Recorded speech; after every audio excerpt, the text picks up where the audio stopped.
High everyone, welcome back to my channel. कसे आहात तुम्ही सगळे? आशा करते तुम्ही सगळे मस्त असाल. तर आज मनालीतला आपला आहे 4था दिवस आणि आजचा दिवस खूप स्पेशल आहे कारण जवळून बर्फ बघायला मिळणार आहे आज आपल्याला.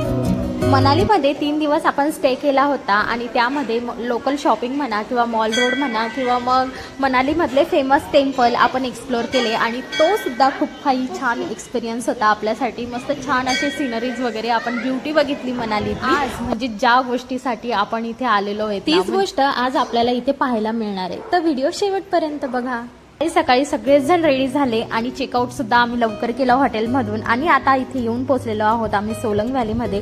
हा जो एरिया दिसतोय ना तुम्हाला आजूबाजूला याला म्हणतात सोलंग व्हॅली आणि हा कुल्लू मनाली मधला एक ऍडव्हेंचरस पॉइंट आहे कारण इथे बरेचसे स्पोर्ट्स गेम होतात. म्हणजे इथे झिप लाईन तुम्ही करू शकता, हॉर्स रायडिंग करू शकता, त्यानंतर पॅराग्लायडिंग, पॅरासेलिंग वगैरे ह्या सगळ्या गोष्टी तुम्हाला इथे अवेलेबल होतात. आपल्याला डिसेंबर ते जानेवारी महिन्यामध्ये स्नो बघायला मिळतो आणि खाली सुद्धा बर्फ साचलेला असतो त्यामुळे बर्फामधल्या ऍक्टिव्हिटी सुद्धा तुम्ही इथे करू शकता. पण आपण आलेलो आहोत एप्रिल महिन्यामध्ये त्यामुळे इथे जास्त काही बर्फ साचलेला नाहीये आणि आपल्याला जर बर्फ बघायचा असेल ना तर अजून उंचावर आपल्याला जावं लागणार आहे म्हणून आम्ही इथे काही थांबलेलो नाहीये. पण जर तुम्ही हिवाळ्यामध्ये इथे येत असणार तर तुम्हाला इथे आपल्याला बर्फ दिसायला सुरुवात झालेली आहे. रस्त्याच्या कडेला बघा कुठे कुठे असा बर्फ साचलेला आहे आणि जसं जसं वर चाललोय ना आम्ही इतका सुंदर नजारा बघायला मिळतोय ना. बघा ना, देवदार वृक्षाचे उंच उंच झाडं आणि खाली असा बर्फ साचलेला आहे. किती सुंदर नजारा आहे. इथून पुढे आम्ही चाललेलो आहोत मनालीतल्या सिसू या ठिकाणी आणि हे जे ठिकाण आहे ते मनाली पासून 40 किलोमीटर अंतरावर आहे. मनालीमध्ये स्टे केलेला असणार आहे आणि इथे तुम्हाला यायचं असेल तर तुम्हाला रेंटवर बाईक किंवा टॅक्सी वगैरे ह्या गोष्टी अवेलेबल होतात. अटल टनल पास करून नंतर आपल्याला सोलंग व्हॅली बघायला मिळते आणि आता आपण थोड्याच वेळात पोहोचणार आहोत सिसू या ठिकाणी. सिसू या ठिकाणी जाऊन आपल्याला ऍडव्हेंचरस स्पोर्ट पण खेळायचे आहे. पण तिथे जाण्याच्या आधी बघा आजूबाजूला हे जे बर्फाने झाकलेले पहाड दिसत आहे ना आपल्याला किती सुंदर नजारा दिसतोय आणि त्या पहाडांच्या खाली नदी सुद्धा वाहते. काय काय ते स्नोमॅन एवढ्या जवळून स्नोमॅन म्हणतो तू. गाडी चालू झाली की झाली. लहान मुलांना झोपायचंच असतं. विनय सुद्धा झोपी गेला होता आणि थोड्या वेळात त्याला जाग आली आणि बाहेर बघतो तर काय इतका ब्युटिफुल नजारा ना की मी विनयला म्हटलं विनय कसं दिसतंय रे. म्हणतो एकदम छान. आणि आजपर्यंत आम्ही मनालीमध्ये 3 दिवस राहिलो आणि ना हॉटेलच्या बाहेर म्हणजे जो बर्फ दिसायचा ना पहाडावर साचलेला तोच आम्ही बघितलाय. पण एवढ्या जवळून बर्फ बघायला मिळतोय ना आम्हाला सुद्धा मोठ्यांना सुद्धा खूप भारी वाटत. आणि आजचा आमचा असा प्लॅन होता की फक्त बाहेरचा बर्फ बघायचा, बर्फामध्ये जायचं नाही किंवा त्याच्यामध्ये खेळायचं नाही कारण आपण जेव्हा नवीन एन्व्हायरमेंट मध्ये जातो ना नवीन क्लायमेट आपल्याला मग ते सूट व्हायला पाहिजे. त्यासाठी आज आम्ही फक्त हॉटेलमध्ये जाऊन स्टे करणार आहोत. पण एवढा छान बर्फ बघून ना असं वाटत होतं की कुठेतरी गाडी थांबवावी आणि या बर्फामध्ये खेळावं. आणि मग सगळ्यांचीच इच्छा लक्षात घेऊन ड्रायव्हर दादा बोलले की मी एका ठिकाणी गाडी थांबवतो म्हणून. मग सगळ्यांना असं आतुरता लागलेली की कधी गाडी थांबेल आणि इथे बघा आजूबाजूला आपल्याला ढाबा वगैरे दिसायला सुरुवात झालीये. म्हणजे आपण मेन सिटीमध्ये म्हणजे सिसू या ठिकाणी पोहोचलेलो आहोत. पण आमचं हॉटेल जे आहे ना ते अजून उंचावर आहे. तिथे जाण्यासाठी वेळ तर लागणारच होता पण आहे ना एवढ्या रेअर वस्तीमध्ये आहे ना ते हॉटेल की म्हणजे तिथे खाण्यापिण्याचं सगळं हॉटेलमध्येच करावं लागतं.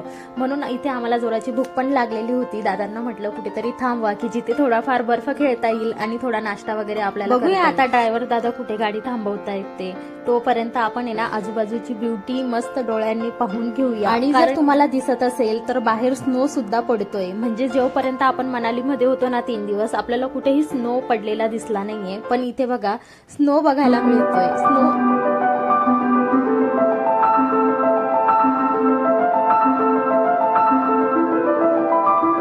आणि इथलं कसं आहे ना जेव्हा हेवी स्नोफॉल होतो ना तेव्हा रस्ते ब्लॉक होऊन जातात आणि रस्त्यावरून गाडी चालवणं सुद्धा खूप रिस्की होऊन जातं कारण की बर्फ जेव्हा रस्त्यावर साचतो तेव्हा गाडीचे टायर स्लिप होण्याची शक्यता असते. म्हणून ड्रायव्हर दादा बोलले की आपण आता याच्या पुढे जाऊ नये म्हणून. आणि थोड्याच वेळात आता इथे बघा आमची गाडी थांबणार आहे. तुम्हाला दाखवते बाहेरचा नजारा. आजचा दिवस खरंच आमच्यासाठी खूप स्पेशल आहे आणि आयुष्यात न विसरणारा हा दिवस आहे कारण इतक्या जवळून आम्हाला बर्फ बघायला मिळतोय आणि वरनं स्नो सुद्धा. म्हणजे आतापर्यंत टीव्ही मध्येच फक्त बघितलं होतं आणि आज प्रत्यक्षात हे सगळं आम्हाला बघायला मिळतंय. म्हणजे आजूबाजूची ब्युटी बघा ना तुम्ही. अशी पांढरे शुभ्र पहाड आणि वरनं स्नो पडतोय.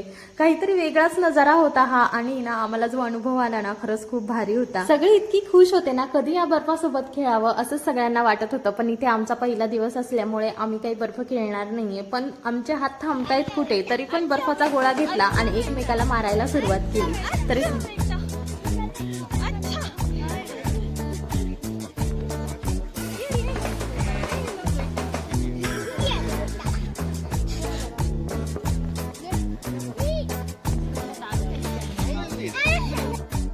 टूट गया। हमको अभी तो मेरा फट लगा लेकिन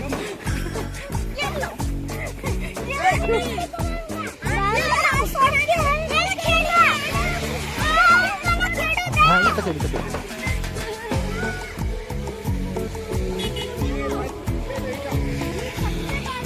बिट्टू कहाँ गया? बाबू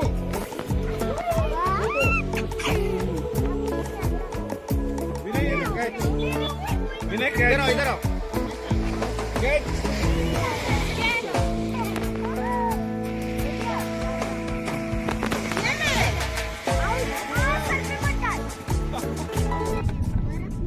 मम्मा असं वाटतंय की ड्रॉइंग केली ना पहाडात येस. आणि रिधिशा पोट कसं आहे तुझं? एकदम व्यवस्थित आहे.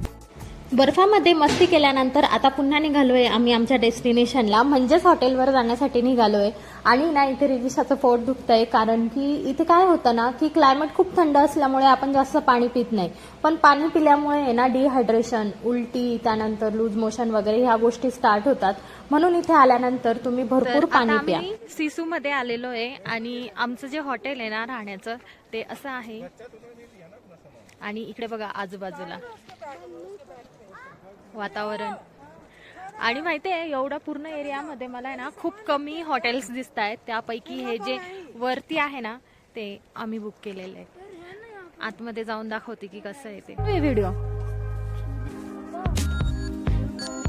नको.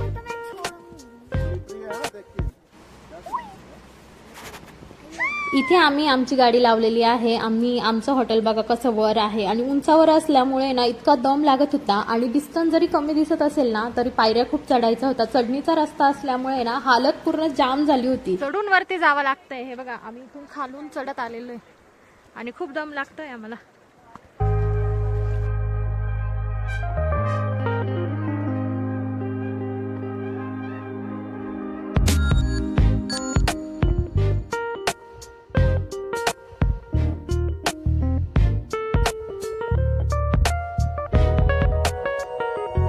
रिदिशा, where are you?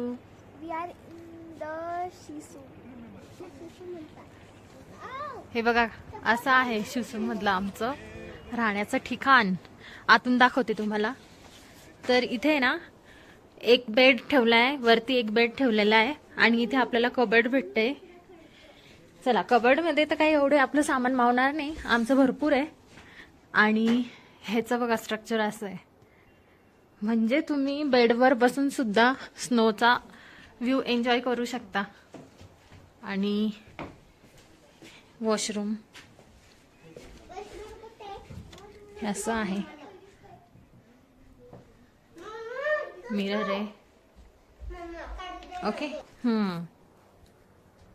वरती जाऊन बघूया, वरतून कसा व्ह्यू दिसतोय ते बघूया.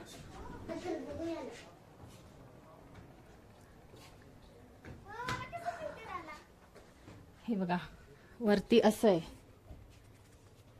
छान मस्त असं आहे.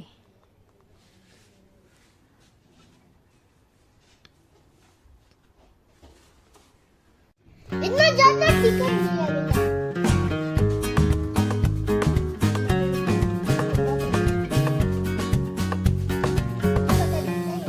तर बघा आता वाजलेले आहेत रात्रीचे 10 आणि आम्ही ना डिनरसाठी चाललोय.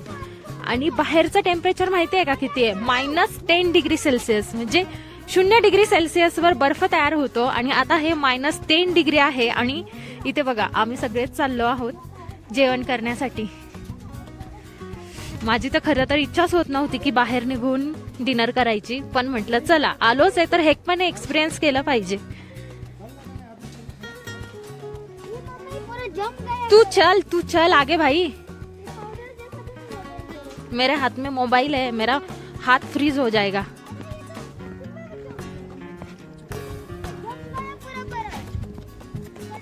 हळू बर का सरकत. रिदिशा सरकशील बर का हळू. मी बघा किती पॅक झालेली आहे. आणि माहितीये मला कशी फिलिंग येते, आतंकवादी टाईप. आणि खरंच म्हणजे ना आपले जे जवान आहे ना ते जम्मू काश्मीरमध्ये लढाई करतात. खरंच त्यांच्यासाठी पण एक सल्यूट. म्हणजे एका रात्रीसाठी असं वाटतंय की नको पुन्हा इथे यायला. अय्यो, मैं तो मर भी नहीं पाऊंगी. रात्रीचे वाजलेले आहेत 10:30 आणि इथे आम्ही आता जेवण करणार आहोत. थोडं लेटच झालंय जेवणाला, कारण की संध्याकाळी आल्यानंतर आम्ही थोडंफार स्नॅक्स एन्जॉय केला होता. जे हॉटेल आम्ही बुक केलेलं आहे ना त्याच्या आजूबाजूला कोणतेही हॉटेल्स किंवा रेसिडेन्शियल असं काहीही नव्हतं. हे 2च हॉटेल आम्हाला दिसत होते. त्यामुळे त्यांच्याकडे जे पण काही अवेलेबल असेल त्यानुसारच आपल्याला जेवणाची ऑर्डर द्यावी. आणि या जेवणाच्या रूम मध्ये आल्या आल्या ना आम्ही सगळे सरप्राईज झालो, कारण समोर प्रोजेक्टर चालू होता आणि त्याच्यावर इतकी छान छान गाणी लावलेले होते ना. म्हणजे आपल्याला जे पण बघायचं असेल, मूवी म्हणा किंवा गाणी म्हणा, एन्जॉय करत करत आपण जेवण करू शकतो.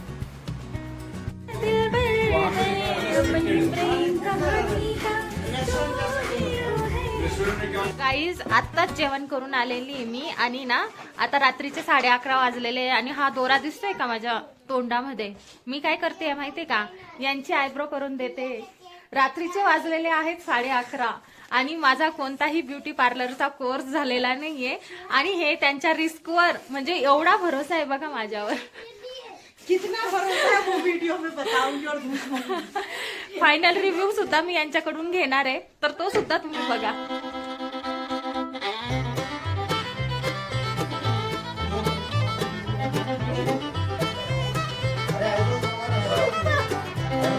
इनका उड़ा रही हूँ मैं. देखो जबरदस्ती बोला है करवाने को. कोणताही कोर्स झालेला नसताना सुद्धा मैत्रिणीने माझ्यावर भरोसा ठेवला आणि तो मी जोपासला. आणि माहिती आहे का, त्यांची इतकी छान आयब्रो करून दिली ना की त्यांना सुद्धा खूप आवडली. आणि त्यांचं बघून मग माझे मिस्टर कुठे थांबतायत ते पण बसले आणि म्हटले की मला पण करून दे म्हणून. तसं घरात मध्ये तो ना गाईज त्यांचीच आता eyebrow रात्रीचे करून 12 शिकलेली वाजलेले आहे बरं आणि का. आम्ही असंच डिस्कशन करत होतो. तर मॅडम आहे ना ब्युटी पार्लर चालवतात, तर सगळं सामान ब्युटी पार्लरचं घेऊन आलेले आहे. मला सांगत होते की बघ मी काय काय घेऊन आली आहे म्हणून. आणि ही त्यांची बॅग बघा, म्हणजे याच्यामध्ये फक्त यांचे कपडे आहेत आणि यांचे जे मिस्टर आहेत ना त्यांची बॅग बघा. चला तर आजचा दिवस काही असा होता. कसा वाटला तुम्हाला हा ब्लॉग कमेंटमध्ये नक्कीच सांगा आणि माझ्या अशाच नवनवीन व्हिडिओसाठी माझ्या चॅनलला सबस्क्राईब करा. भेटूया नेक्स्ट ब्लॉगमध्ये. तोपर्यंत बाय.